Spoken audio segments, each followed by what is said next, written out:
2019 সালে দুর্গাপুরের নেহেরু স্টেডিয়ামে লোকসভা নির্বাচনের প্রচারে এসেছিলেন প্রধানমন্ত্রী নরেন্দ্র মোদী।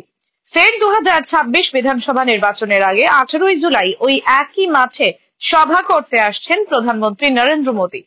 18 তারিখ বিহারের মতিহারে সভা শেষ করে অঞ্জালের কাজী নজরুল ইসলাম বিমানবন্দরে নেমে দুর্গাপুরের ইস্পাত নগরীর নেহেরু স্টেডিয়ামে সভায় যোগ দেবেন প্রধানমন্ত্রী।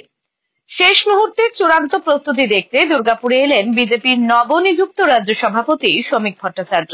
সাংবাদিকদের মুখোমুখি হয়ে রাজ্যের পাওনা বিষয়ে তৃণমূলকে নিশানা করে শ্রমিক ভট্টাচার্য বললেন, টাকা নাও হিসাব দাও, এটা বিজেপির ঘোষিত নীতি। কেন্দ্র সরকার বলেছে টাকা নাও হিসাব দাও। দুর্গাপুরের মাটিতে প্রধানমন্ত্রী নরেন্দ্র মোদী পা রাখার আগেই বর্ধমান দুর্গাপুরের তৃণমূল সাংসদ কীর্তি আজাদ কেন্দ্রের বিরুদ্ধে অভিযোগ করে বলেন, রাজ্যের প্রাপ্য 2 লক্ষ কোটি টাকা আটকে রেখেছে কেন্দ্রীয় সরকার, সেই টাকা ফিরিয়ে দিতে হবে। 18 तारीख को नरेंद्र मोदी जी दुर्गापुर आएंगे और एक बार फिर से उनके जुमलों को सुनने का अवसर लोगों को मिलेगा। उन्होंने बंगाल को सदैव बदनाम किया है। 2.1 लाख करोड़ 2022 से इन्होंने पैसा दिया ही नहीं बंगाल को, जो हमारा हक है। इसमें जीएसटी, हम लोग सबको 18% जीएसटी देते हैं, आप देखते होंगे। एसजीएसटी मतलब स्टेट का जीएसटी 9%, आईजीएसटी मतलब इंडिया का 9%, वो पैसा भी नहीं दिया। यहां तक कि मनरेगा मिनिमम गारंटी जो होता है मजदूरों का, वो नहीं दिया। वह हमारी नेत्री ममता बंदोपाध्याय ने 20,000 करोड़ रुपया निकाल करके सभी लोगों को दिया है, जो कि देना केंद्र सरकार नरेंद्र मोदी को था। आवास योजना रहा, वो आवास योजना में भी केंद्र सरकार ने पैसा नहीं दिया, वह पैसा भी हमारी नेत्री ममता बंदोपाध्याय ने दिया। आज यह बोलते हैं बेटी बचाओ बेटी पढ़ाओ, उसका कोई सम्मान नहीं। आज हमारे पश्चिम बंगाल का यूनाइटेड नेशन ने कहा है कि कन्याश्री सबसे अच्छा, the best programme for a girl child is the Kanyashree that is being done by the Bengal government. उसका श्रेय किसको जाता है? हमारी नेत्री को जाता है। এই প্রসঙ্গে শ্রমিক ভট্টাচার্য বলেন, রাজ্য সরকার বলছে টাকা নেওয়াটা আমাদের অধিকার, হিসাব দেওয়াটা আমাদের অধিকারের মধ্যে পড়ে না।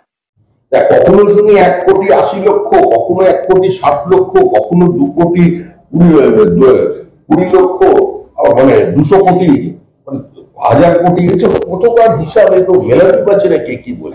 সোজা উত্তর একটাই, এই নিয়ে আমি এখন প্রশ্ন নেব না। কেন্দ্র সরকার বলেছে টাকা নাও হিসাব দাও, রাজ্য সরকার বলছে টাকা নেওয়া আমাদের অধিকারের মধ্যে পড়ে, কিন্তু টাকা দেওয়া, হিসাব দেওয়াটা আমাদের অভ্যাসের মধ্যে পড়ে না, সেজন্য সম্ভব হচ্ছে। বন্ধ এমএমসি এইচএফসিআই कारखाना खोला प्रसंगे, तो मैं जानता हूं कि वो कुछ कहेंगे नहीं, वो केवल आकर यहां जुमले देंगे। हमारे साथ में बहुत सारी ऐसी चीजें हैं जो केंद्र सरकार से सीधी संबंधित हैं।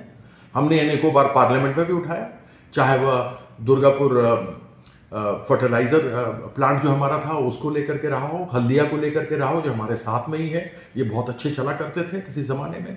दुर्गापुर स्टील प्लांट को आगे बढ़ाने वाली बात हो, एमएएमसी जिसको कि इनके 3 सेंट्रल गवर्नमेंट की जो एजेंसीज हैं, पीएसयूज हैं, उन्होंने शेयर्स खरीदे लेकिन एमएएमसी पर कुछ नहीं हुआ। बीओजीएल भारत ग्लास लिमिटेड, जिसका ग्लास सबसे बढ़िया पूरे देश में माना जाता था, उसके बारे में कुछ नहीं कहेंगे। सारी जमीनें 1 रुपया प्रति एकड़ प्रति साल के दाम पर इनको दिया गया है, बहुत ही सस्ते में दिया गया है, राज्य सरकार ने ये दिया।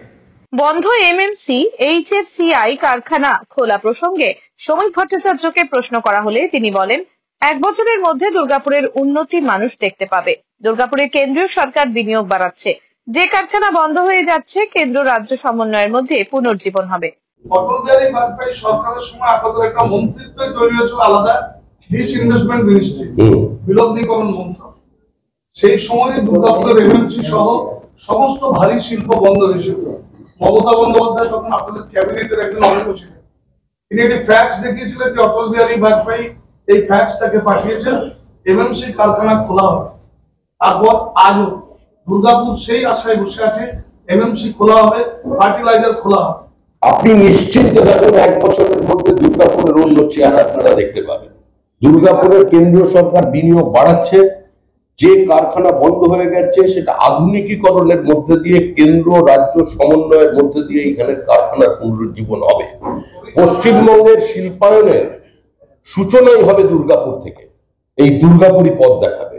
পুরনো দুর্গাপুরে প্রাণের স্পন্দন ফিরিয়ে দেওয়ার দায়িত্ব বিজেপির, এবং 2026 সালের সেপ্টেম্বর অক্টোবর মাস থেকে এই দুর্গাপুরের আবহাওয়া আপনি দেখবেন। আমি দলের পক্ষ থেকে আমার এটা আপনার কাছে। দুর্গাপুর থেকে Chanchal Chowdhury report, canvas time. মন যখন যাচায় হাতের কাছে পায় নালন্দা ফরচুন পার্ক। দরজার সামনে জাতীয় সড়ক, জানলা খুললেই এয়ারপোর্ট, পা বাড়ালেই রেলওয়ে স্টেশন, ইচ্ছে হলেই পছন্দের বাজার, মিনিটের মধ্যে স্কুল, কলেজ, হাসপাতাল। নালন্দা ফরচুন পার্ক, গোপাল মাঠ, দুর্গাপুর, পশ্চিম বর্ধমান। দক্ষিণবঙ্গের বেস্ট লোকেশনে হাতের মুঠোয় উন্নত জীবনযাপন। নালন্দা ফরচুন পার্ক, আপনার একান্ত আপন বাড়ি। সহজেই স্বাস্থ্যসাথী কার্ডের মাধ্যমে সুচিকিৎসার একমাত্র প্রতিষ্ঠান citizen hospital, Bidhannagar, Durgapur. Helpline number 9800897855। অ্যাপয়েন্টমেন্টের জন্য ফোন করুন 7477783932 কিংবা 9933475697 এই নম্বরে।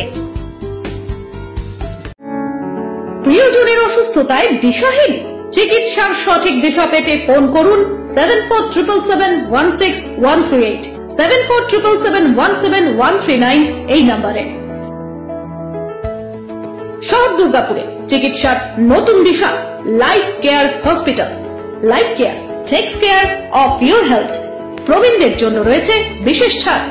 স্বাস্থ্যসাথী সহ সমস্ত মেডিক্লেম ইন্স্যুরেন্সের জলদি সমাধান।